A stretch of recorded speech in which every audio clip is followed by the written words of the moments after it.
In today's video, a former medical laboratory scientist in Nigeria is going to be sharing her experiences with us about how she landed herself a biomedical scientist job here in the United Kingdom within 4 months. So if you're a medical laboratory scientist in Nigeria or in any other African country and you are interested in relocating to the United Kingdom as a biomedical scientist, please relax, sit tight and keep watching, because in today's video she's going to be sharing with us the exact process she went through, how she went about it, how much she spent, the requirements, and some salient unique tips that you will not hear from anywhere else. If you're new to my channel, you're welcome. My name is Victoria. Thank you so much for stopping by. Please make sure to like this video, leave me a comment below, and share this video with your friends. Good evening, everyone.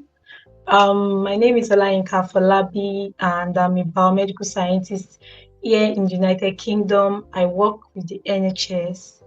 I studied medical laboratory science in Lado University of Technology, popularly known as LAUTECH. And I worked as a medical laboratory scientist in Nigeria before coming to the UK. Thanks so much for that. So quickly, what was the process exactly for getting yourself a biomedical scientist job in the UK, considering that you studied medical laboratory science back in Nigeria? What was the process like? So for someone who is a medical laboratory scientist in Nigeria now or in any other African country and they want to come into the UK to practice in this line of job, what did you do? How did you do it? What will you ask them to do? To work in the UK as a biomedical scientist, it is required that you have your HCPC registration. So what I did back then was to register with the HCPC. HCPC is the Health and Care Professions Council. They regulate about 15 professionals, including biomedical scientists. So I did my HCPC application. I submitted my documents. Back then, it was via post. We had to send our documents to London, but now it's actually done online. You gather all your documents and you submit online. So after having my HCPC registration, I proceeded to searching for jobs with the NHS. I searched for jobs on the track jobs, on track jobs on NHS website as well as Indeed. Then I think I also searched on LinkedIn too, but I got my job via track jobs. How long will you say it took you from the time when you started actively looking for a job till the time you actually got an offer for a job as a biomedical scientist in the United Kingdom? And did you get some unfortunate emails, like we call them? And if at all you got some unfortunate emails, what was the motivation? What kept you going? Did you actually know of anybody who is in the UK as a biomedical scientist and actually came from Africa to the UK specifically to work as a biomedical scientist? Okay, so I got registered. Let me just give a breakdown. I submitted my application in August 2021 and I finally got registered January, towards the end of January 2022. So I actively started searching for jobs around February. I started searching actually from like January, but then I had to like meet up with someone that I met somehow on social media, and he asked me to like send my application so that he could review it for me. So I had to wait for his review before I proceeded with my applications. Then I think I just did one or two.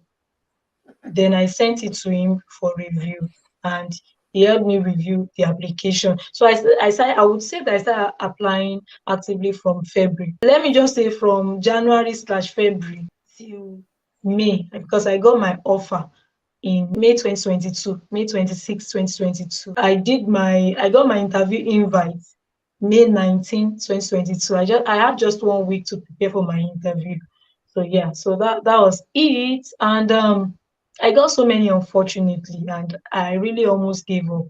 But then around April, was it April or yeah, I think by April I just decided I have to re-strategize I had to like really work on my application, and I had to meet up with a professional to help me out with my supporting information. But I had to actually submit my own supporting information though. I had to send it to him, and he helped me like do a form of rewrite. Then I had to work on my job description again. He told me what to do. So I had to rewrite my job description to make sense. Then my CPD, there's a section where you're supposed to submit some CPDs. I had to work on my CPDs, and I ensured that they were specialty specific. Now, for biomedical science, we have about four major specialties. It's expected that each application, you shouldn't mix up many specialties together. Just streamline your application to a single specialty. If you're applying for a role in, maybe you see a biomedical scientist role in hematology, ensure that your job description, everything about the application is just strictly hematology, including your CPDs. Of course, your CPDs can have general medical laboratory science CPDs in it, but then you shouldn't be putting maybe a CPD of histo or microbiology in your application, if that makes sense to my fellow medical laboratory scientists. So let me say this: if you feel you need professional guidance, although it's not like, even with the SI rewrite that I had to go for, I still had, unfortunately, after that. So it's not like maybe it's an automatic thing. But then you can sit back and have a rethink that what are you actually doing wrong? Now, after doing all of that, I kind of know better to an extent what to do and what not to do. Because later I started thinking that if I had even done some things, I would have gotten more invites. Do you understand? So yeah, that was what I did. I got a lot of unfortunately, but then one of the major things that motivated me back then was someone who said she got like three offers. But then I checked her profile and I saw that okay, she deserved to actually get three offers. She got like three offers between 3 weeks. Now you can't compare yourself.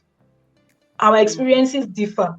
Although I'm not saying that your experience is what will like make you stand out, but then really some people, they've worked in ISO accredited laboratories, they've worked in certain places that really made helped them, and they did not have to struggle. But some of us, maybe the type of places we have worked in, we have a lot of work to do to like bridge the gap to meet up to the standard of things. So even if, and so it's not part of the question though, but that's one of the things I did. Even if you had to like seek professional help to do some things, you have your own part to do. Each time you like apply for a job, please, I now know better. Look through. It's difficult. It sounds difficult. You don't have to apply for 1,000 jobs in a week. Even if it's like seven, maybe one per day you are doing, and you are doing it well, I feel like you get something good out of it. Look at the adverts very well. Read the see the job description and person specification. They wrote it for you to use. It's not there for camouflage, because they are expecting, you see, they put desirable criteria, essential criteria. They're expecting that you meet those criteria. They're Those expecting that the criteria. person they want to like employ ask those criteria. So if you feel like, if you read it, you will see that some of those things, you have those things in you. You can do those things. So you don't have to plagiarize. Don't do plagiarism, but find a way to like tweak even your professionally reviewed applications. Tweak it and make use of that. Make use of Yeah, that to stuff. meet their requirements. Yes, I've yes, to said meet up it with a them. lot of times on this channel, Yeah. like no two job vacancies are the same. Vacancies. Yeah.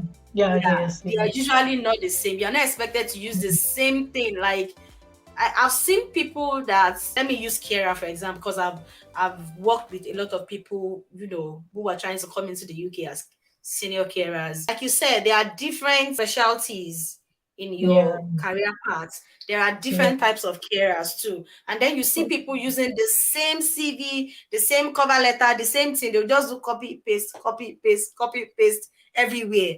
No job description tweaking, nothing.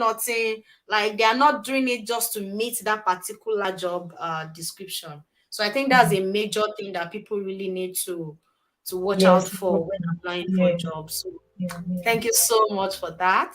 Now, for Yeah. your HCPC registration, if you could quickly give us a quick guide.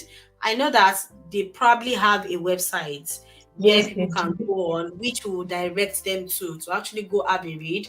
But just in summary, what were the things that were required of you to do to get yourself registered on the HCPC Council register? And did you have to have some particular number of experience, years of experience before you are allowed to actually register? Thank you for that question. So I'll go this way. This time around, I'll be talking about it sequentially. You need your proof of identity.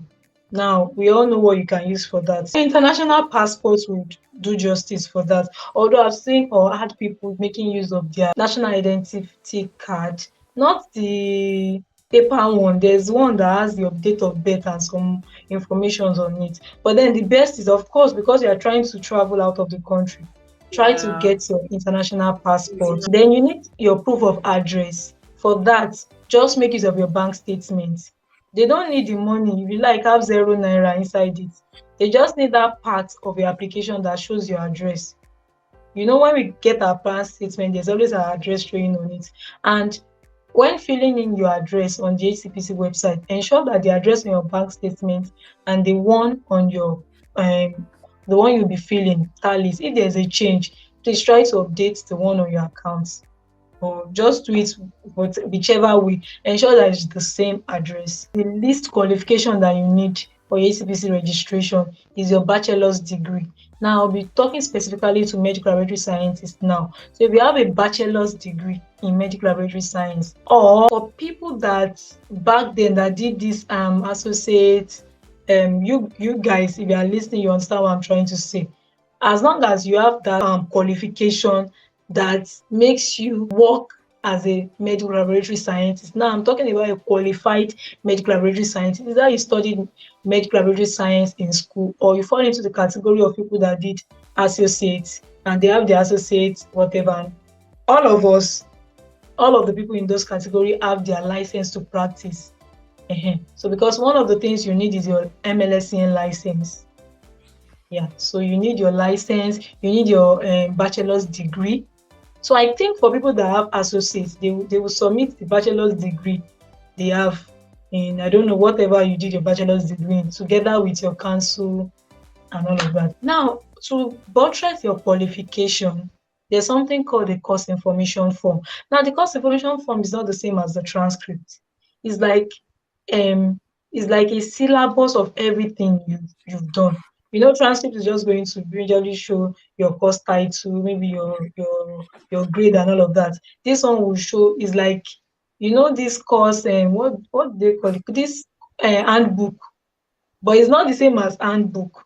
There's a format that is on the HCPC website. And for example, my school, Lautech, has a format. Once you tell them you need the HCPC registration, they know what to give you. So it contains all the courses you've done in school, including your postings. Because then you are trying to prove to the HCPC that you have been trained as a medical laboratory scientist. Now, another thing you need is at least 1 year experience. So with your internship, you can apply for HCPC.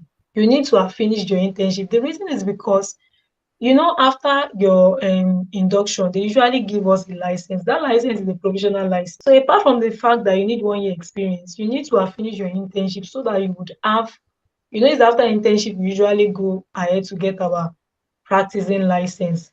So you need your practicing license. Yeah, you need that. Then because I'm from Nigeria and English is my first language. In the section where they would ask, there's a section where they will ask, tick yes if English is your first language. If you are from Nigeria, if you are from Ghana or any English speaking country, just tick yes. But if that is not your case, if you are from maybe some non-English speaking countries and you were not taught in English, then you have to tick no, and you have to submit a proof of English proficiency like IELTS, TOEFL. You will see the details on the HCPC website. So that's just the brief description. Although you'll be doing some other things, you will need your recommendation letter from where you are working. Your supervisor or your manager or the person that is the lead where you are working should have an official email address because the HCPC will be corresponding with them. They would be relating with them via email. Yes, then you need official email address of maybe your supervisor in school. It might not necessarily your project supervisor. Most likely, for example, in my own school, most likely it will be the HOD at that moment that would is the HOD at that moment that will fill in his information into that section. And you know, most lecturers have their official email address. All the details are on the HCPC website. There's also a Telegram group that you can join. And sincerely, the I'm not the admin of the group, I'm not the owner of the group. I also joined the group back then, and it's really made the process seamless for me when I Now, want what to. will you say the cost implication is, for registration with HCPC? How much you think people should be prepared to Okay, spend when trying to okay. come to the UK from Nigeria or any other African country as a biomedical scientist? I would say this because of the exchange rate and the fact that there's always a fluctuation in naira to pounds. I would say that if possible, if you can work towards about 3 million naira, depending on your family size now. Now the reason is because right from the HCPC registration, you are going to be paying two fees. Your scrutiny fee, which is £539.65, and your registration fee, which is about £192. If you calculate that together, it's about almost £750. And £750 is depending on the exchange rate now. If you are calculating it with maybe 850, 900, or at most, God forbid, 1,000, that means that's almost 750,000 naira. Excluding the fact that if you don't have your international passport, you have to get it. Excluding the fact that you need to pay for 40,000 naira or letter of good standing because the HCPC will contact the MLC and cancel. Excluding the fact that you might need to pay for your course information form depending on your school. You might need to maybe pay someone to open an official email address for your boss if they don't have. So just give room for all those little money. You might, if for example, as at the time of my own application, before I applied, I did not have my certificate with me. I had to get my certificate from school. I paid for that. So that's running to close to like 1 million naira. Now, after getting a job offer, you need to consider the fact that you need money for TB test, which is almost 60,000 naira. Money for police clearance, officially now it is 30,000 naira. But if you have to go through all these police officers and all of that, you might have to spending up to 45 to 50,000. Okay, you also need money for your English proficiency. Yes, because for visa application, now I'm talking about visa application, you need to submit a proof of English proficiency. Because I did not have IELTS, and for some people like us, that English is our first language, we don't need IELTS for HCPC. So you might not want to do IELTS again during your visa application. You can make use of ECTIS. They would grade your certificate and all of that to prove that you are truly proficient in English language. So it's not equivalent to having IELTS and all. You can't use it outside UK for any, but then you can use it for immigration purpose. And that I think I spent about £150. Then you need to consider money for the things you'll be getting. Maybe you want to get clothes, foodstuffs, all of that, hair products. You need to consider that. Now, if you are going with your family, it means your partner would also be doing TB, police clearance. You also consider money for your flight. For me, I spent about 650,000 for my flight in September. Someone I know, in fact, the person I traveled with spent about 1.2 million naira, and it was Qatar Airways. So you need to consider that because you're not working immediately. For people that came into work with NHS, you understand what I'm trying to say. Like in my own place of work, you need to like do a form of occupational health check. And you might not be working for like 2 weeks when you come in. And of course, they won't pay you for that, although they'll give you a welcome bonus. But if you are going with your family, the welcome bonus might not do a lot for you and your family. So you need to factor all of that. So that was why I said up to 3 million naira. So now it's not necessarily that maybe you have to have the money and don't be discouraged. Not like it was there at once, but this determination and all of that. But your heart has to be prepared that you are going to be spending a lot of money. Now let's talk about money again. Now we've spent money to get to the UK. You came in to work with the NHS. So NHS is your Yeah, employer. Like yeah. what band were you placed on? Was it entry level or do you have the opportunity to actually go higher than that? What's the salary like? And Mhm. also, are there other employers for biomedical scientists apart from the Yes. NHS? There are other employers. There are private employers like Synlab, Brandox. But then, most people that I know came in through NHS. But I've heard of someone who was one of the medical laboratory scientists that trained me back then in school. I learned she's working with Synlab, but I'm not sure how she came into the UK. I don't know, maybe she came to study, then she got a job with Synlab.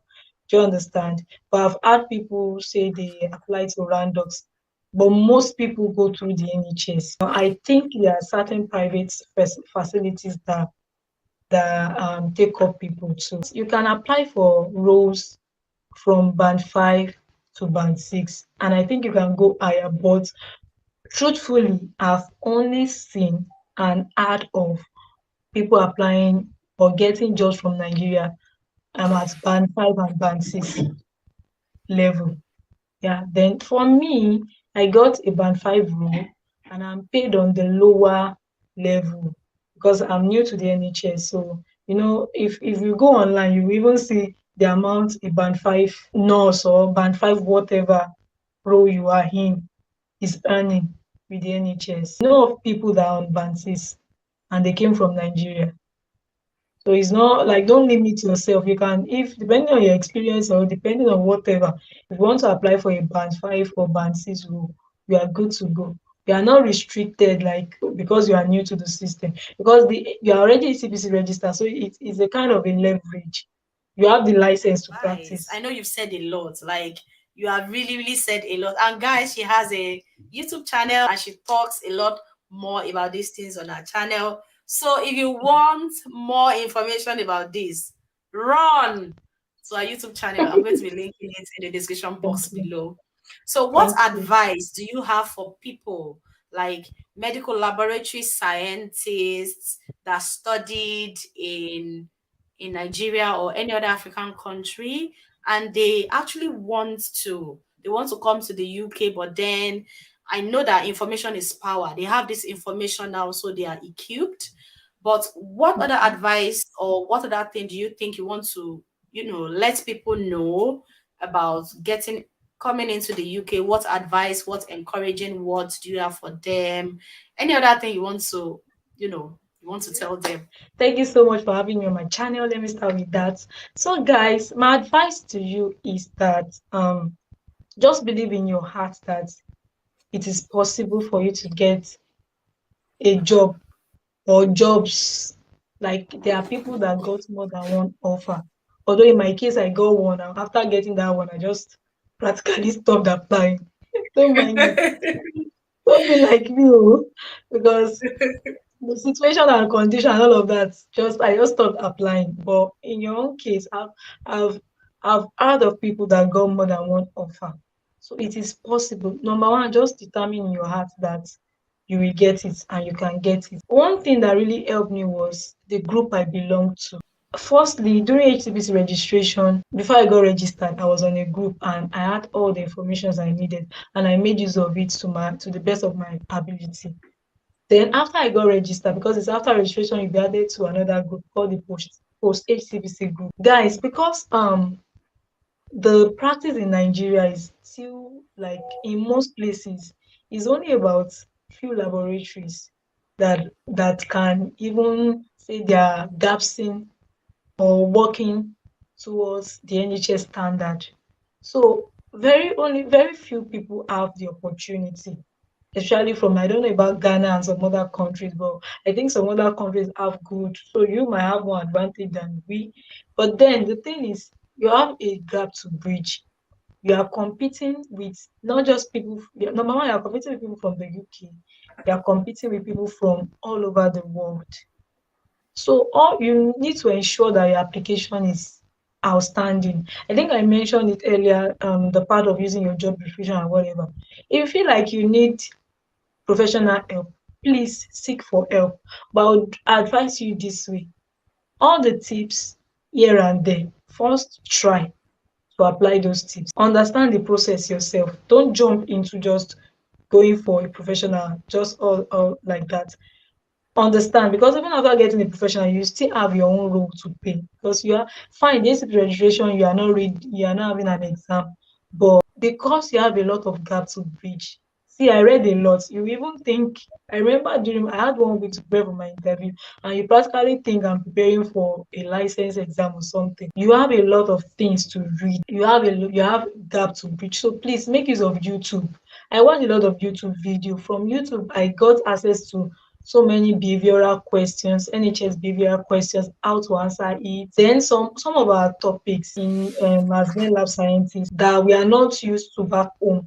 Like you can just use YouTube as your resource, as your major reading resource. Do you understand? Then all the questions on the post CPC group. Don't just read. Let me address this. It's not just about you having past question or having access to past question. Is about understanding. You know, if you understand the principle of something, if they call it XYZ and you are seeing the person as ZYX, if you understand the principle behind it, you can talk more. But if you only know it as XYZ, the day they will tell you in form of YZX, you won't be able to say anything. So read topically. Read those questions topically, like questions you see appearing. Maybe you're an hematology person now, compile all hematology questions. There are certain things that are common. Pick them out, read them topically, use YouTube tools and all of that. And I believe it's something we can do. Although I know there are few channels out there that really talk about maybe the whole process and all of that, but then speak out and anything I can do, I'll keep on doing it on my channel. Then ask questions on the Coach CBC group. I used to tell people, some people come to my DM and ask me questions. I'm like, it's just only me. When you ask the question on the group, they will give answers from different angles and it makes more sense. If you're asking about specific, maybe guidance or some things, fine, I can talk about it. But there are questions like ask on the group because I would only say what I know and what I'm exposed to. Do you understand? So, yeah. Wow. Wow, wow. Thank you so, so much for your time and for this Thank you. knowledge that you Thank shared with us, Olayinka. you. God bless you Thank for us. Thank you, thank you, Amen. thank you, and thank you. Thank Let you. me Thank quickly ask, I'm not sure if I've asked this before, but when you you. get registered with HCPC back in Nigeria, when you get to Okay. the UK, do you still have any other exam you have to do or no? No, there's no other No. exam. There's no other exam. Right. Of course, if you want Starting. to proceed, if you want to proceed with time, like or maybe go higher, you might need to do some specialist training, but it does not have anything to do with maybe your ECPC registration. You are registered, you are registered. Of course, you renew your registration. Yes. Okay. And please, it's now I want to say thank you to you, Victoria. You were one of those people I followed back then. I was practically seeing UK through you guys. I was really following back then. I don't know, you're a Um, nurse, but I was still watching videos from nurses. I kept on watching yeah, and watching and watching and watching. And here we are today. Thank you so much for the opportunity. I'm thank so God. grateful. Yeah, thank Thank you you. so much. Thank you, thank you, thank you. We really You're appreciate your welcome. presence on the channel, and You're we hope welcome. when next we call on you, you will eat us. So Olayinka's channel will be in the description box below. If you have any question, our Instagram link will also be there on our channel. Go to our DM, go and bombard her with other questions that are not answered in this video. Please make sure that you watch this video through so that you don't repeat questions that she has already answered in this video. Thank you so much, guys, for watching. And I'm sure you have somebody in your circle who is a medical laboratory scientist who is willing or looking forward to moving into the United Kingdom to practice. Please make sure that you share this video with them. Until next time when I see you in my next video, make sure that you watch these videos showing on your screen where I talk more about moving and relocating to the United Kingdom as a nurse, as a carer, as a medical laboratory scientist, as a doctor. Just pick the ones that you want, and I'll see you in the next one, guys.